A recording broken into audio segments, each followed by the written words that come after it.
Yay! It's so good to see you. Welcome back to DreamYard PS51 and Happy New Year's to everyone. I hope you had a great holiday, and I know it's been some time since we were last together, so there might be a lot of things that we've forgotten. So let's do a review and then start our new lesson. I'm going to take out my DreamYard folder and take out the project that we last worked on. Do you remember? Well, it was last year, so you might have forgotten. In case you did, let me remind you. We did 3 portraits, and they were supposed to be on a Google Meets chat. But there's something else in order to tell this story that we need to know. Do you know what it is? If you said a setting, you're right. Where are they? They're not just floating in space, or maybe they are. And if they are, we want to show the setting. That's our goal for today, to create a setting for our characters. And with that, we can make our I can statement. I can create a setting for my characters. All right, now that you said it, let's prove it by doing it. For today's lesson, if you have the project that you already started on, then bring it out, because that's what we're going to be using. If you do not have this, please check the video lesson before this one, and you can catch up and then continue once you've done that. Since practice makes perfect, I was able to practice a lot of my portrait drawings during the holidays, and I even redrew this picture. Ta-da! Here's the new version. Which do you like best? Well, the reason I wanted to show you this is because in the lessons ahead, we're going to be doing examples of these different types of drawing styles. For example, I'll teach you how to draw some kawaii style drawings, some anime style drawings.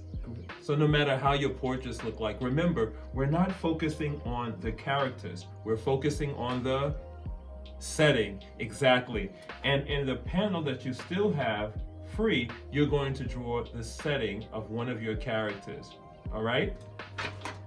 If you have everything, then let's get started. Before I begin my setting, I want to finish off some of my portraits. I don't want my heads floating in space by making 2 curved lines on each side to represent the shoulders and then the arms. Let's do that on each figure.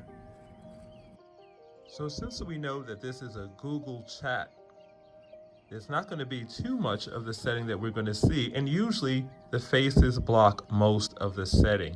But in this one, the character has gone away to get a glass of cool pink lemonade, and while they're gone, we can see a little bit of their setting. So let's start by drawing a line. Maybe this line could represent the table where the computer or their phone is, whatever they were viewing the Google chat room on. Before they left, they was drinking some cool lemonade, and it's empty now, so I'm gonna draw the glass. They should have taken their glass with them when they went to get a refill. Now they'll have to get a new glass and a straw, but at least we can see it on the table. What else might be some things on a table? Maybe they also have a pencil. You can add whatever things you would want to add to the desk. I think that they also might have an eraser. Also have a teddy bear on their desk.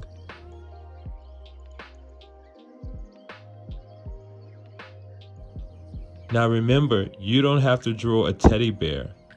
You can draw any objects you want to on your desk.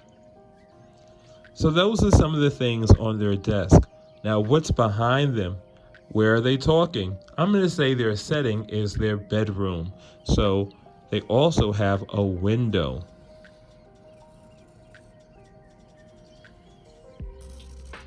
And they have some curtains.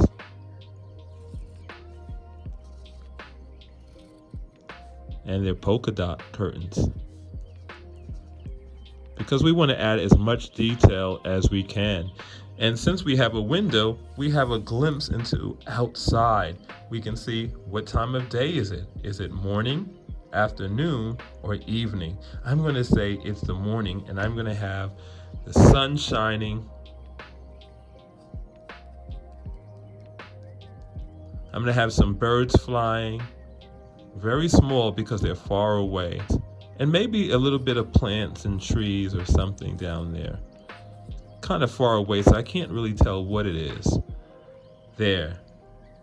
I want to make my curtains a little bit more realistic, so I'm going to draw the curtain rod that they're on. And I'm going to have them coming a little bit off of the window, so they're not just right on the window because they have to be bigger than the window. I'll have a lot of erasing to do later. That's why it's always good to draw with a pencil to start with.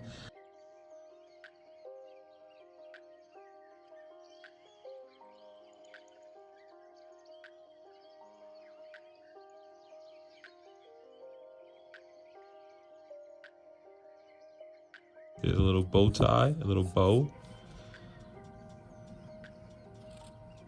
I'm gonna have to do the same thing on both sides. There's the bow, and then add the polka dots. Whoa, I like my room. I'm gonna also add a bookshelf. There's the shelf, and there's some of the books.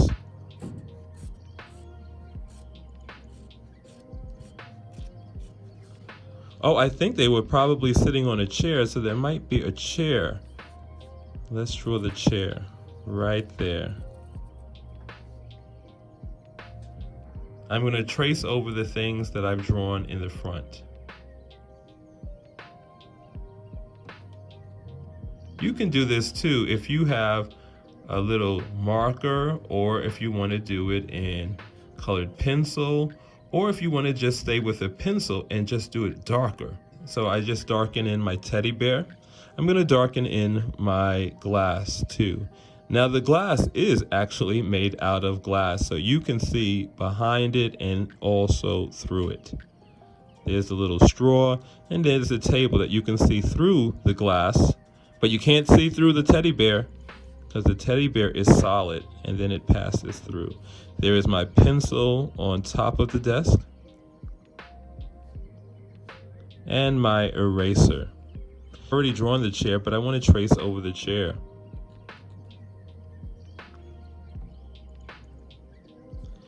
The chair is in front of the bookshelf, so any part of the bookshelf that is behind the chair, you won't see. So I'll start there. There's a shelf. And then I'll draw my books on them.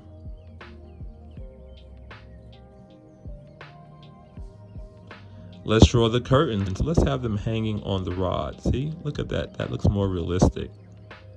And then I can even make some creases or folds because it's material, and material does fold. There's the little string, and there's the bow. Oh, the chair is in front of it, so I don't want to draw anymore. And then I'll come from behind it and then go up and then add my polka dots. A couple of more creases to make it look more realistic, and I'll try the same thing on the other side. This is an example of what vocabulary word do you remember?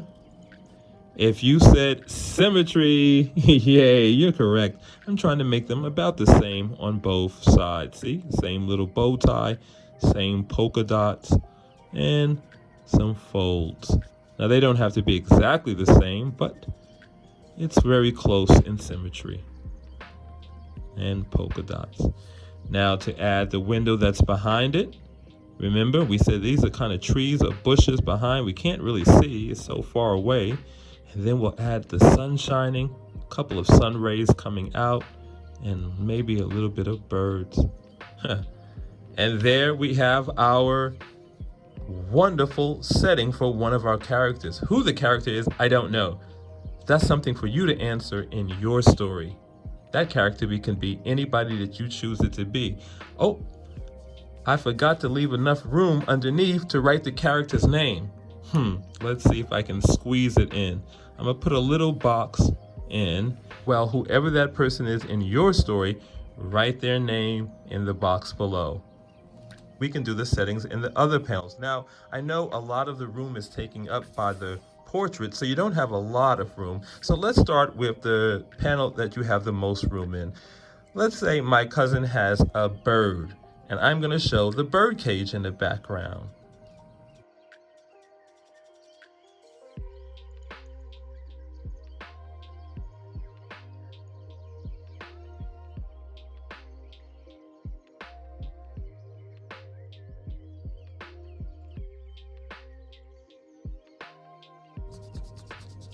So that's one thing I've added to the background for my cousin. So in my setting, what would be behind me? Oh, you know what? I'm going to say it's a picture.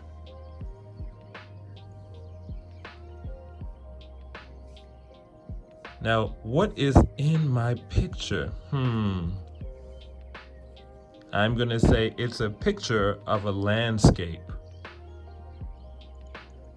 So that's the mountains, and that's the water, and that's the sun. It almost looks like the window, but it's actually a picture instead of the window. And I don't have a lot of room in my mummy's panel, so what could I draw that would show through? Think about all the different details that you can add to your setting in each of your different panels. They're all in different places. Even if they're in the same house, they're in different rooms, and each room looks different. So try to think of the things that you would find on the walls and around them and add them to your drawing. You see, I knew you could do it. You could create a setting for your characters. Finish it up, and I'll see you next time. Bye for now, PS51.